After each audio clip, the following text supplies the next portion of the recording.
কি বানাচ্ছ মা? এখন অব্দি পুরো চলে এসছে গন্ধ। গন্ধ নিচতলায় চলে গেছে। হ্যাঁ সেটাই তো শুনছি। গন্ধটা পাচ্ছি। হ্যাঁ দাদুও বলছে যে তাড়াতাড়ি কর মামুন, আজকে লাঞ্চটা পুরো জমে যাবে গরম গরম ভাতের সঙ্গে। ভাতের সঙ্গে চিকেন আছে। চিকেন না, এটা মাটন। মাটন আরো জমবে। আরেকজন গন্ধে শুয়েই পড়লো যে ভাই আমাকে দিচ্ছে না কেউ। না, ও মাটনটা খায় না, ওর জন্য চিকেন হয়েছে। পেছারে চিকেন আছে। তোর জন্য চিকেন কষা হয়েছে। চিকেন কষাটা ওর দিক একটু মা একটু ঘেমে গেছে তাই পুছে নিল।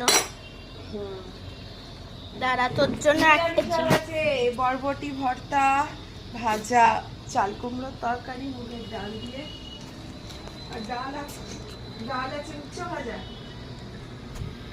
আর আমাদের এই পরিবেশটা এত সুন্দর লাগছে না। চিনি আর জেরির খাবার।